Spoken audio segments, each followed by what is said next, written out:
You always crawl before you walk, and then you walk before you run, unless you're me, and then you're just gimping everywhere in crutches. I love learning how to do things, but I love learning how to do things that I can do well fairly quickly. You sound like me. Hello. And that is what's so incredible about the outdoors. It's very liberating and for everybody, even for people that are 100% able-bodied. When you accomplish something, it's very fulfilling and very rewarding. You'll find on your bow hunt, when you accomplish this, you're going to be like, man, I am freaking awesome. Let's clarify. I was not squeezing him. It was Rocky. It was a bro squeeze. But Scrabbling. I've never heard that. Scrabbling. Is scrabbling an actual term? Hey, this is Kristy Titus, and you're listening to Living Country in the City, Episode 6. Y'all ready for your dose of flyover state spirit? Straight from the concrete jungle? Well, put down your latte and pull on your boots. It's time for Living Country in the City. All right, thank you guys so much for joining us for the next episode of Living Country in the City. We are still here at the International Sportsman's Expo in Salt Lake City, having a great time. Stopped by and picked up some new diaphragm calls here, and amazingly enough, you run into the greatest people here at the International Sportsman's Expo. I am here with Kristy Titus. I hunted you down, actually, Sam. Let's just face it. You were over there looking at calls. I saw you from across the booth. I was like, bam, I got to go sell to that guy. That guy looks so confused. He needs help. I can tell. That is a man who has no idea what he's doing, is what you said to yourself. No, Let's face it. Yeah, she's teasing, but it's true, folks. It's true.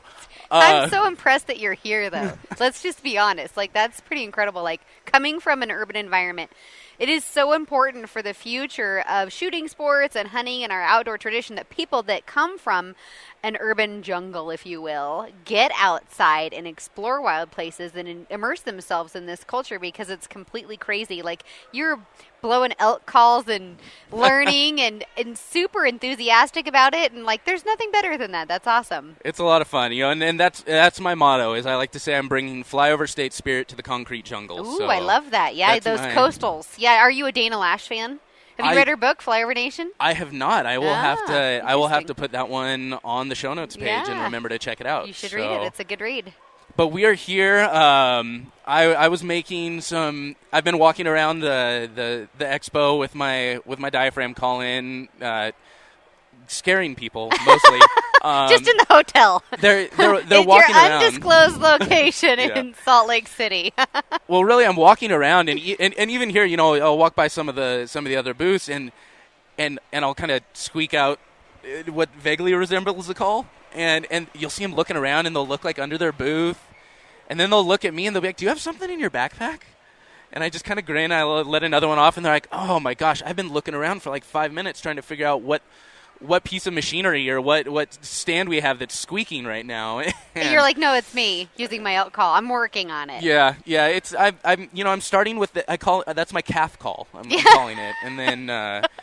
You know what? Here's the thing. Like, everybody starts somewhere with anything that you do in life. You always crawl before you walk, and then you walk before you run, unless you're me. And then you're just gimping everywhere in crutches.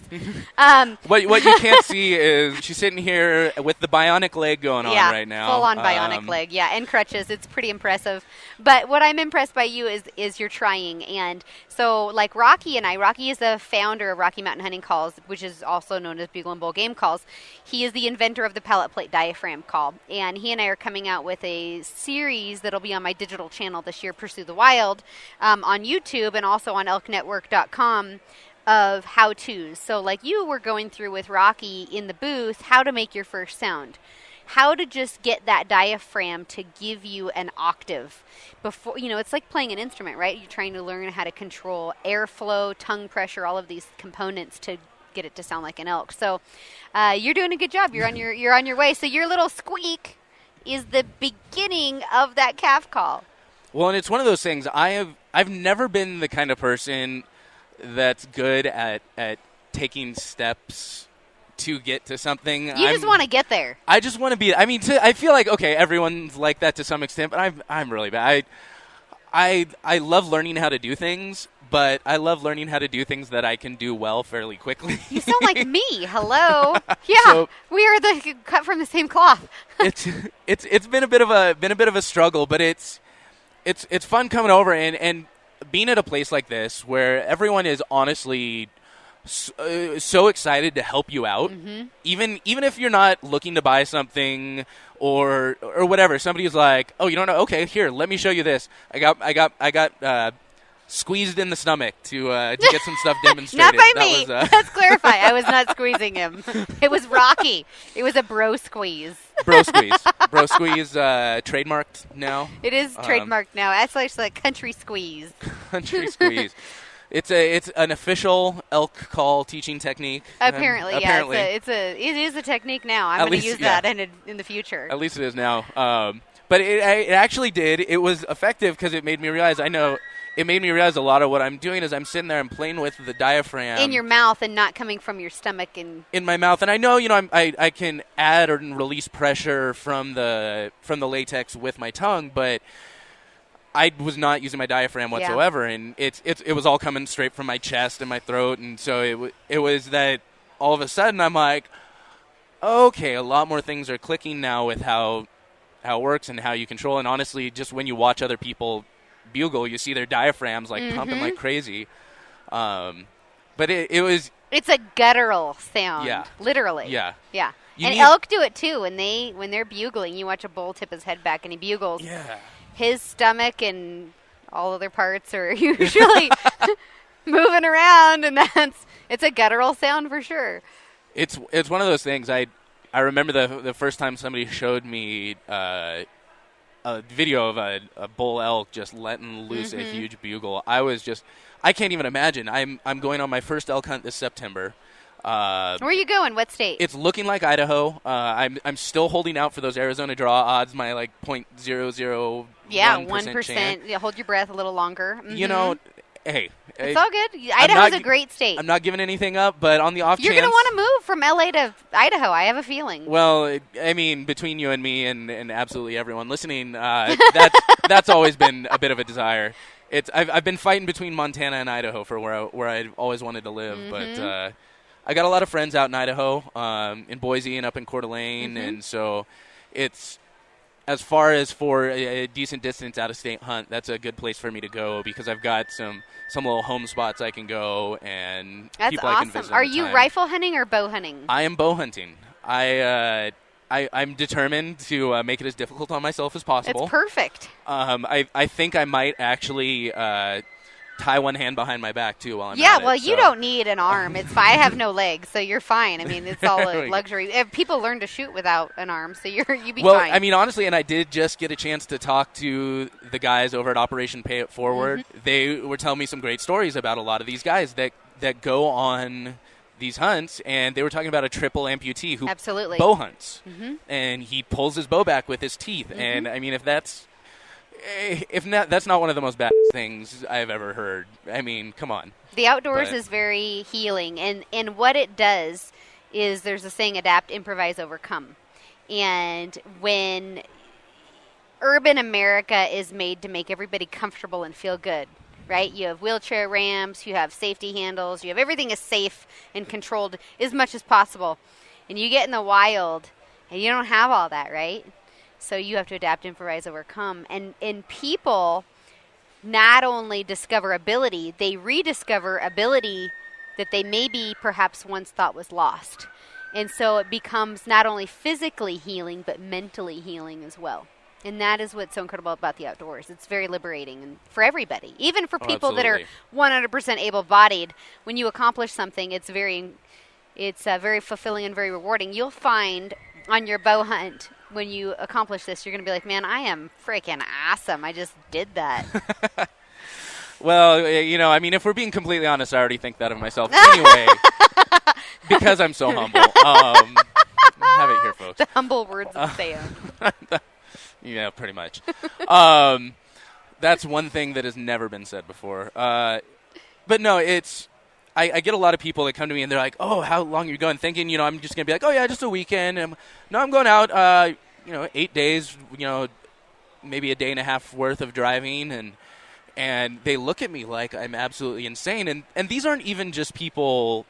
I've got a lot of friends that the thought of having to do their business in a bush scares the ever-loving nonsense out of them. And then, but I've also got friends that I go camping with. They go fishing, but the thought of putting on a backpack, carrying everything you got with you, and hiking into where there's lions and tigers and bears. Oh so my! Exactly. Yeah, for sure, I get it. And I've probably been asked in the last 3 months, aren't you afraid of getting eaten, more times than the rest of my life combined? You know what my answer to that is? I am more afraid of the two-legged predator, as in man, than I am of any four-legged predator out there. It's insane. People calculate in capacities and are capable of things that most wild animals innately don't have any desire to be as vicious as. It's really incredible that people lose perception of that.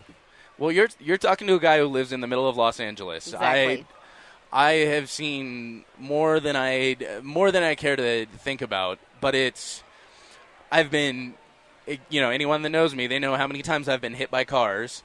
And Whoa! Talking, oh yeah. Hold the phone here. Are you the guy on the Instagram, YouTube viral thing that gets hit by the Uber driver? No. No, not that. You're not that guy. I just want to clarify because I have seen enough, that. I may get some hate for this. Because I think that was in LA. I may get some hate for this, but I am the guy that was riding a motorcycle and yelled at someone to get off his cell phone.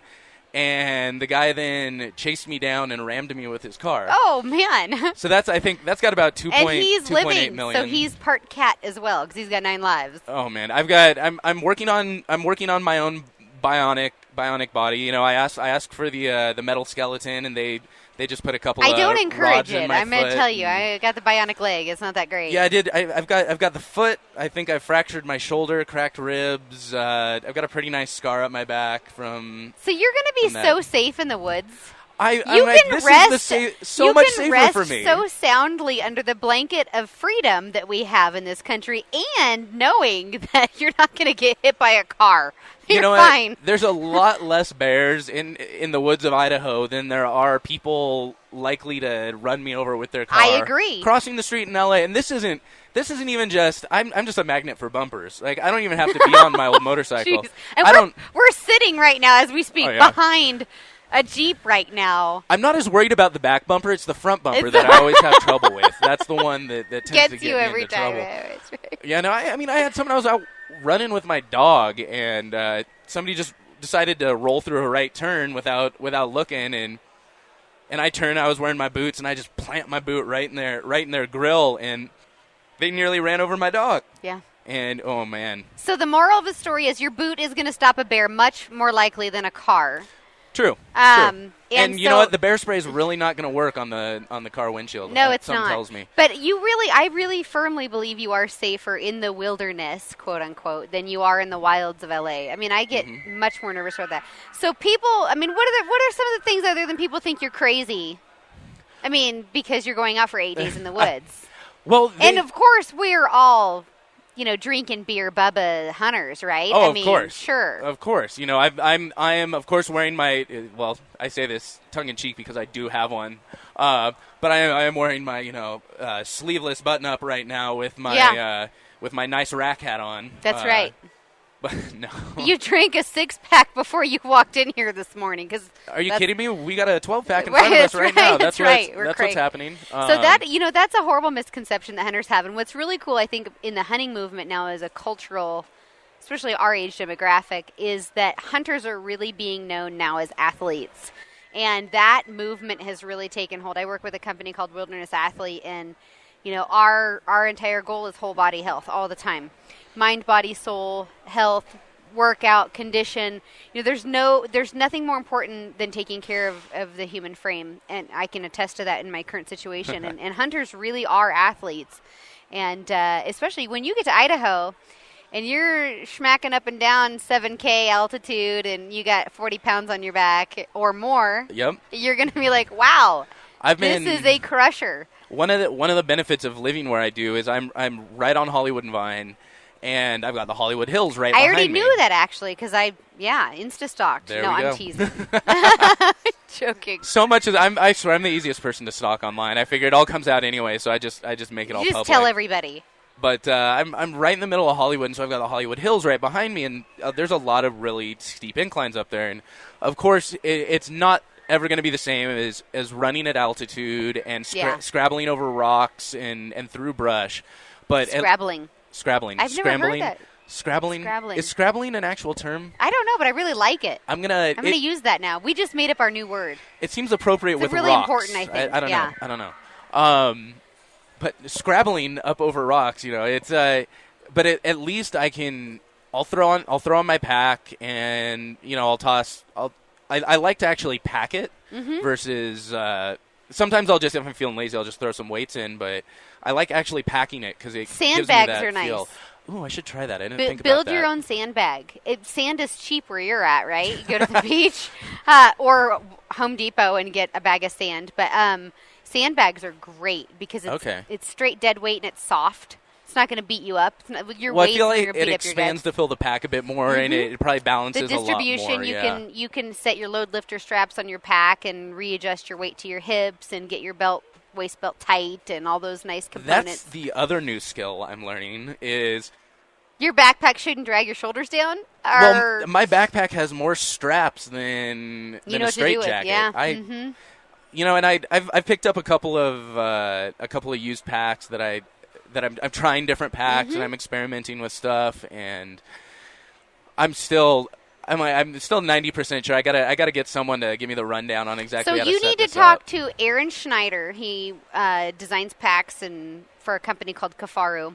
Oh yeah, I've got 2 Kafaru packs. Okay, so Aaron is your guy. He is the pack guru. He also does a podcast. So maybe you guys could swap podcasts, but that's who you need to talk to help you get set up. He's the jam. He's legit. He knows what he's doing, and he will, I guarantee you, help you. Okay. Yeah, I've got all this stuff separately that I've done. I'm such a research guy.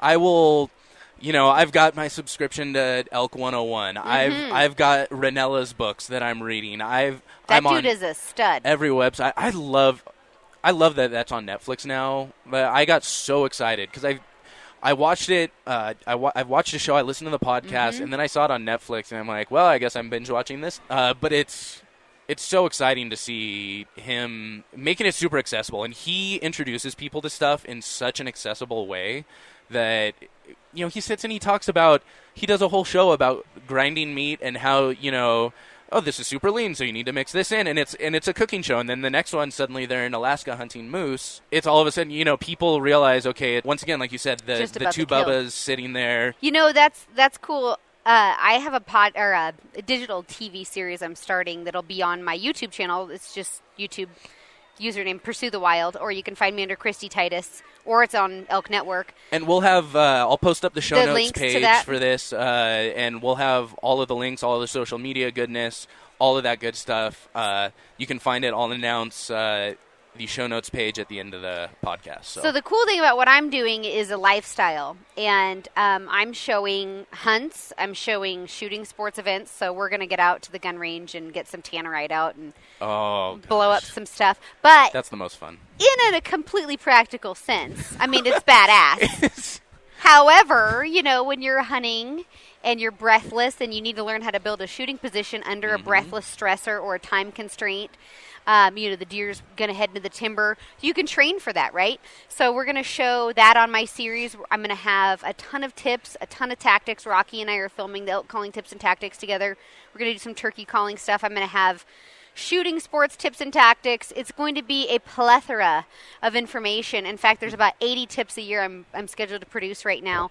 But on top of that is going to be some really dynamic, awesome cinematography and episodes showing conservation, showing land stewardship, showing continuation of our hunting traditions, women getting involved in the outdoors and shooting sports. So it's really dynamic. It's going to be a lot of fun, and cooking. I do a lot of cooking. So I went steelhead fishing a couple weeks ago, caught a bunch of steelhead, which we're getting ready to spawn. And they were oversized B-run steelhead, which are like 17-pound fish. And everybody's like, oh my gosh, those are no good. They're spawned out. You can't eat them. Well, it's not true. They smoke very, very well. Okay. And so I'm going to do a cooking show on smoking the fish, and then I have another segment on making dips with crackers. And so it's a full movement of how to be successful in the field, being successful, or at least trying, right? Yeah. Training to be successful in the gym, at the gun range, and then preparing the meals afterwards. And so showing a full lifestyle. And I'm really excited about it. I feel like that's really what you have to show. Is you can't just show one piece of it, because it is a lifestyle. It is. It's a whole culture and lifestyle. And if you only show anything out there, any lifestyle, any culture out there, if you only show one small piece of it, it's going to be taken out of context. It's going to be confusing. It can be shown in a negative light. It can be shown in a positive light. And so it's so important to show all of that from start to finish. I think Cam Haines talks about, he has like this strategy about how he posts. When he posts about a hunt or a kill or something, he'll post about being out in the wilderness first, and then he talks about and then he posts like the meal afterwards, and then the absolute last thing he posts is the kill, because he wants to create this whole picture of what's going on before the one piece that everyone, a lot of people like to show. Well, and a lot of people, especially in urban areas like where your listeners might be coming from, or we're hoping to get inspired, right? A lot of them don't understand how hunting is conservation, and that is something that the mainstream media does not deliver that narrative. They deliver the narrative of, oh, we killed Cecil the lion, we are trophy hunters, we hunt for heads, we're bad people. What they're not telling is that state license tag sales and hunting fees are producing 75% of all revenue that is going for state budgets for conservation. Mm-hmm. So we are literally funding 75% of conservation across the country. The Pittman-Robertson Act, the taxation of ammunition, firearms, archery equipment, fishing, is over $341 million a year that's going to conservation. And that was lobbied for by hunters. This was Absolutely. It was some a government hunter-driven mandate. No. And it started back in the 1930s. We started this. So we truly are the first crusaders in conservation. You take a group like the Rocky Mountain Elk Foundation.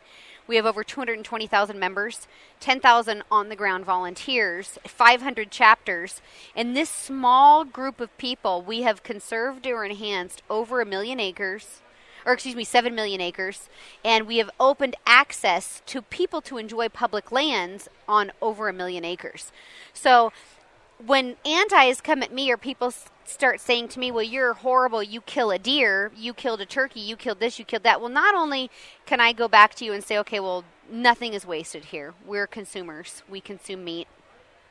The value of the animal is revered and appreciated, but we are making the world a better place. And I can list you 10 reasons how I've helped conservation, and I can tell you how I'm a conservationist every year. Earth Day's coming up. I don't need Earth Day to remind me that I need to be a steward to the land. I practice that daily. I volunteer my time on the ground. I remove old barbed wire fences. I help restore water sources. I help prescribe birds. I'm on the ground making our habitat better places, more access for people to enjoy. And so when I have anti-hunters come at me, I combat them with facts. And I say, okay, well, this is what I've done. What have you done? And then they'll come at me with another angle, and I'll answer that. Okay, well, this is what I've done for conservation or land stewardship or wildlife and betterment. What have you done? And when you start putting it back on them, what have you done? And they've done nothing except people tend to go away really fast, because nobody wants to look in the mirror and say, you know what, I'm speaking really loud and I'm talking a lot of smack, but I'm not backing any of it up. Mm-hmm. And that's a hard reality to face when you feel so impassioned about something and you're really not doing anything except talking smack.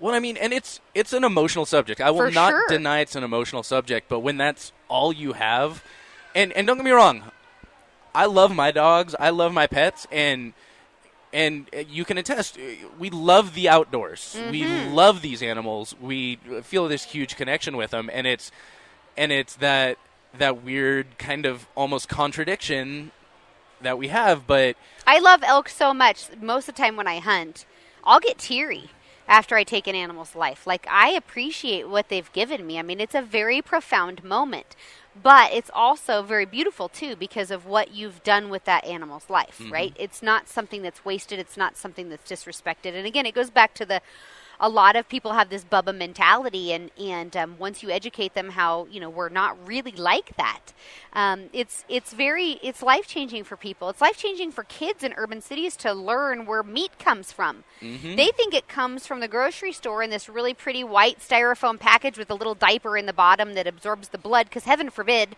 there be any blood in the package, and all the traces of livelihood of the animal has to be removed. You can't see blood, you can't see flesh, you can't see skin. Heaven forbid somebody admit that it actually breathed and someone killed it.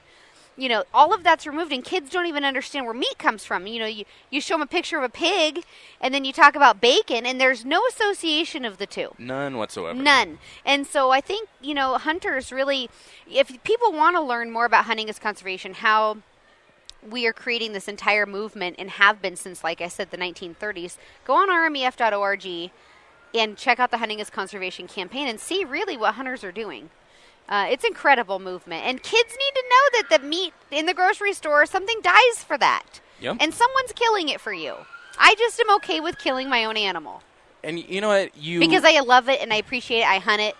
Well, you gain a respect for it. Absolutely.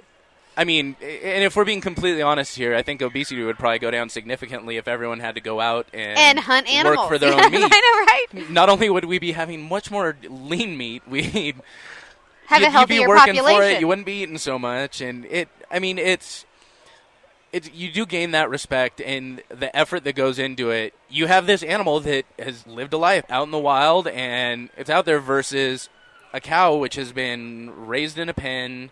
Or feedlot. Yeah, they're not even in a pen. They're until the day somebody comes up, puts it on a conveyor belt, and they go shoots bye-bye. a metal rod right through its head. I mean, that's a really humane way of doing things, I'm sure.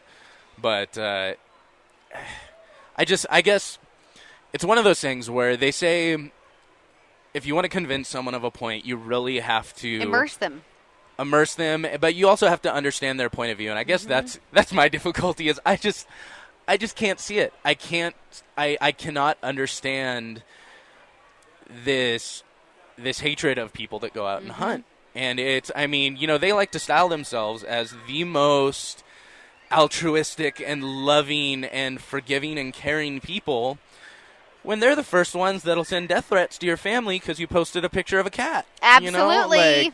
Trust me, I know that one. Oh yeah. my gosh. Yeah, it's horrible. It's very disheartening that how mean people are, and especially to women. The ladies really get it bad. Not so much me, because I don't tolerate it. I don't deal with it. I'm going to tell you right now, you come at me, we're going to have a little battle of words, and it's going to be, again, based on fact, based on science. And when people have no argument against fact and science, they go away. And so I've gotten in some great Twitter feeds. I was going to say, you be careful. You start talking too much smack, you may get a knock at the door. And you may be surprised who shows up. I mean, you have to. But that's the thing. Hunters have to arm themselves with facts. We have to arm ourselves with the facts so that we can be proud of who we are. And we can be proud to be hunters. And there's nothing, I don't think, any greater that any other group of movement is doing than hunters. And that's one part that I don't think we consider enough about being responsible hunters is being educated. Is you can be an ethical hunter and go out and kill an animal ethically and do everything right, but I feel like to truly be a responsible hunter, you also have to be educated about this, and when somebody does come at you like that, be able to respond to them, because it's all part of representing it in the right way. If somebody walks away coming at you with all this emotion and you have no answers for them, then are you really representing things in the best way, or are you someone that kind of just looks like you don't know what you're doing? And I'll admit there's things I don't have answers to. It's always a process. I'm definitely not going to be the person that knows. For sure. Nobody should know everything. Nobody knows everything. I mean, this is a learning process, but I think the platform, if somebody doesn't understand, is being, number one, respectful of someone and inquiring. Like, hey, respectfully, like, I don't understand why you're hunting. This doesn't make sense to me. I love deer. Why would you want to shoot a deer? And as a hunter, it's my job to educate them why we hunt deer in as science-based, ethics-based, non-name-calling based format. And if everybody could be respectful and nice, I mean, there's no reason that we can't see each other's sides. And that's to some degree. That's where it does get frustrating. Yeah. And I mean, you know what? I've had conversations with people, and we've both had to just walk away and say, okay, we're going to agree to disagree, but absolutely, we remain friends. They're not going to sit and spew hate on my Instagram page, and I'm not going to show up to their vegan dinner and drop a steak on the table. Well, I may do that, but yeah, I don't know. Oh, not me. I don't want anything to do with your snakes. You want to Steak, see me? steak, Oh, I not thought you said snake. snakes. I'm like, you want to see me scream like a girl? You bring a snake to dinner, I'm gone. I'll face a grizzly bear. I'm not facing your snake. I'm out. In my podcast with Bo and her brotherhood, we were talking about different animals. You know, we're just like, yeah, you know, I love the wild. I love all kinds of animals. He's like, I love everything except for snakes, man. I just can't. I just can't do the snakes. It's me. I think he was saying it was a body language thing, Yeah. because everything else you're like, I know when that thing's about to charge me, bite me, attack me. For the most part, Body language, yeah. snakes, they don't, you know, they may be looking at you, just checking you out 1 minute, and all of a sudden half of your hand's gone. Yeah, or they're biting you, and ew, they're so creepy and they're horrible. Like you remember Joe Rogan's old show? What was that? Grosser Than Gross, or Something like that, or I can't even remember the old show. Where's my phone? I'm But going to look this up while we're talking right disgusting now. things. Fear not, or fear. What was it? I can't remember. We're not talking about Fear Factor. Fear Factor. Yes. Oh, is that was that Fear Joe Rogan? Joe Rogan hosted that. So Wow, Fear I forgot Factor, about that. back in the day, this is how old I am, when they made the girls and the guys get in the snake pit, that was it for me. I would be out. I would be like, you know what? The money is not worth it. You keep your snake pit. I'm out. That's it. I'm tuned out. So Done. I remember as a kid, we would go camping every year. Since I was probably 3 years old, we would go up. It's in the Sequoia National Forest, Kings Canyon area. It's a place called Hume Lake. It's a small camp. It's a lake up there, and my family, we'd go up and we'd rent the same cabin every year since I was about 3. And we'd spend a week up there, and they had this kids program called the Fox's Den. And I'd go, and they had snakes, and they had all kinds of different snakes and king snakes, but they had little garden snakes that we could pull out and, you know, hold, and I loved it. But then there was just one day, I got older, I don't know when it was, high school, college, I just decided, nope. Done. No more. I'm like, not okay with it. I don't know what it is, if I just suddenly saw too many YouTube videos, or I don't know what flipped that switch for me. But it used to be, I would have probably picked up a rattler at that age. I mean, without any fear. I just had no problem with them.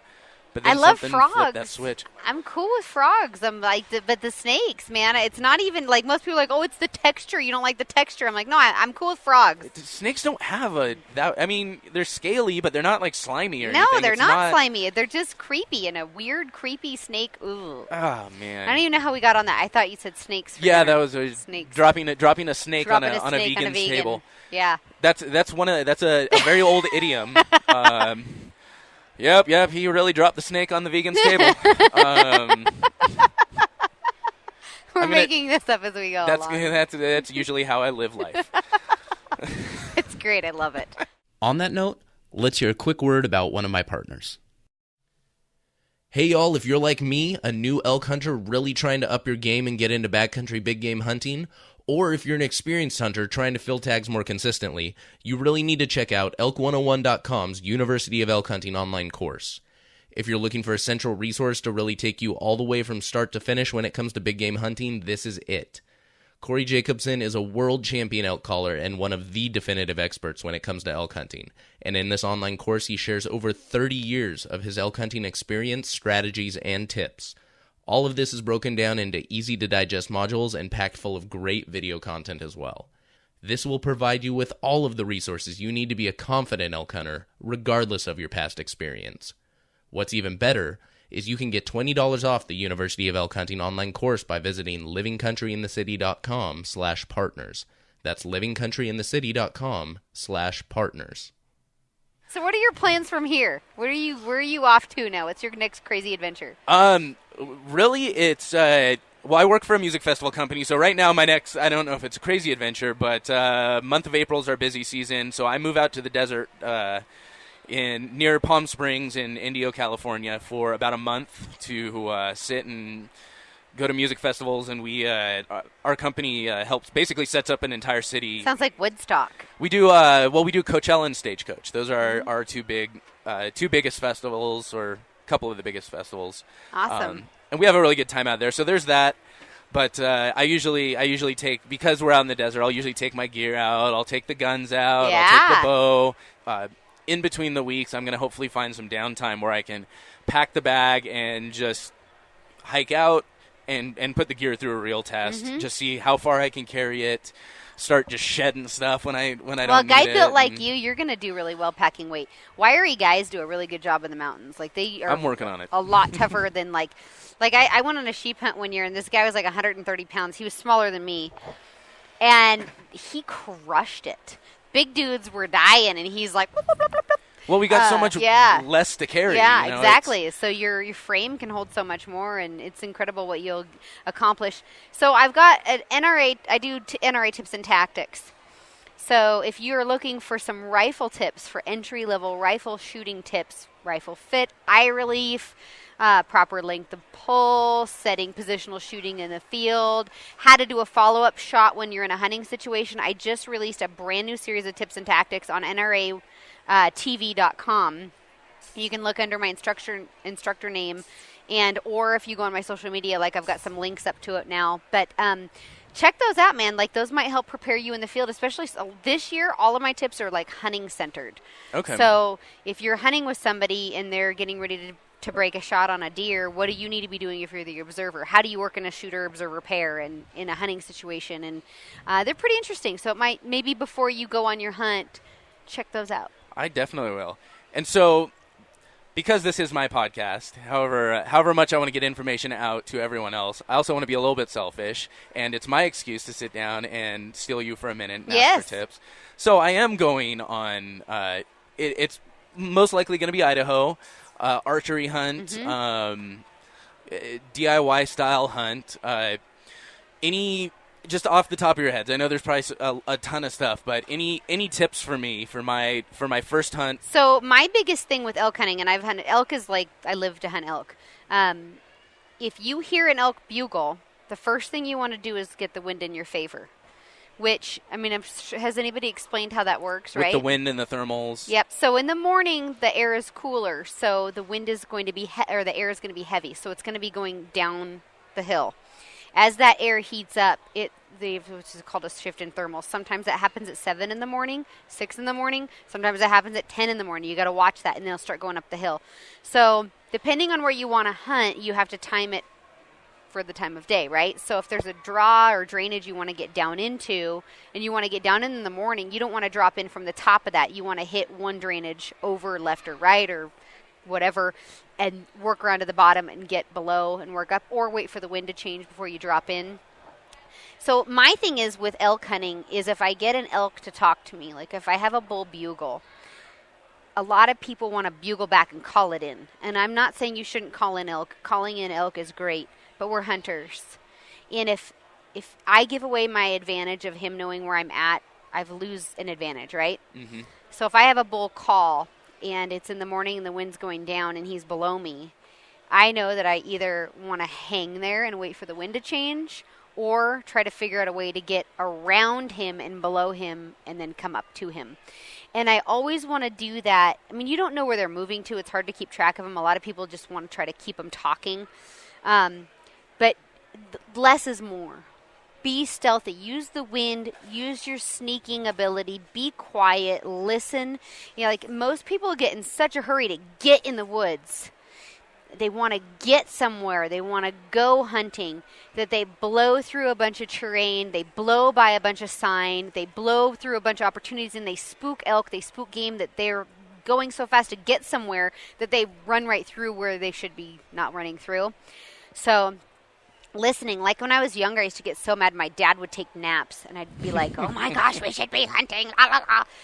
But just sitting down and sometimes chilling for half an hour, just think about what you want to do. Think about your plan, and if you can kind of on a topo map or Google Earth or whatever you're using, figure out where are likely places that these elk are going to be bedding. Okay, where are places they're going to have cover? Elk love northwest facing slopes to bed. Okay, so if I know in the morning they've probably been feeding all night long and they're going to want to go to bed. So where's an potential ambush point? Where would they want to water? So they're going to want food, water, shelter.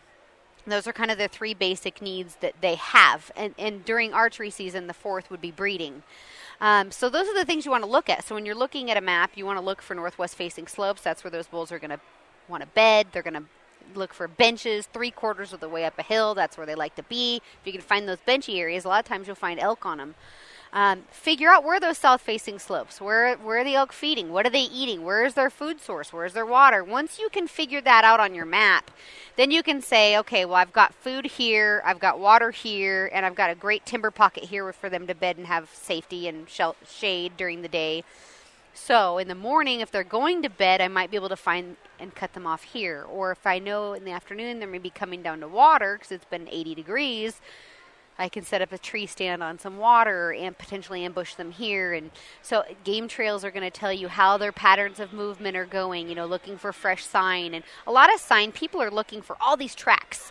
Well, you'd be surprised how many elk can make, no sign. 1 track is all you need, really. 1 track, a little fresh poo, a fresh rub where they've been rubbing their antlers. All of that stuff's going to tell you a story. It's going to tell you, I always want to read into the story of what the elk are telling me with this behavior. If they're rubbing a tree, I've got a bull that's probably feeling the urge of the rut, so he's going to be more susceptible to calling probably, or at least answering. If I feel like he has cows, he'll probably bugle but maybe not come in, but there might be a satellite bull with him or in the surrounding area that is eager to breed that will come in. And so there's all these little cues you can get by looking at the environment, paying attention to the wind, paying attention to the terrain features, and that's how you become a successful hunter. It just makes me laugh so much that people can sit and still believe that, especially big game hunters, are complete ignorant rednecks. It blows me away. Not when it comes to bow hunting elk. Because there's just so much. There's so much preparation. So much learning. And I mean, that's honestly, I am such a studying nerd. I love that part. I love to read. I love to get all this stuff. It just, it makes me feel more comfortable when I go out. But there's just so much that there is to learn, and to truly be successful, there's a lot of knowledge required. So on that note, if people wanted to hunt you down, where's the best place to find you online? I'm online. Everything's at Kristy Titus, KristyTitus. So Facebook, Instagram, Twitter, and then on YouTube my username is Kristy Titus, or you can also find me with Pursue the Wild, which is my new digital series and my elk call series. So okay, it's exciting stuff. Fantastic. Well, thank you so much for taking the time out of your day to sit and talk with me. Glad to be here, man. I had fun. Anytime you want me on, just let me know. I'm a phone call away. Absolutely. I will take you up on that. So cool. Thanks again. Thanks, Sam. I appreciate it. That'll do it for episode 6 of Living Country in the City. Another big thank you to Kristy Titus for joining me. Make sure you give her a follow and check out her websites. You can find all of those links on our show notes page at livingcountryinthecity.com/6. Make sure you don't miss a single episode of Living Country in the City. Search for us on your favorite podcast platform and give us a subscribe. Also, if you enjoyed the show, give us a good rating. Make sure you check out our website and all our social media pages. Sign up for email updates, and in the meantime, stay country, y'all. Thank y'all for listening to Living Country in the City. Get show notes and check out the blog, product reviews, events, and more at livingcountryinthecity.com.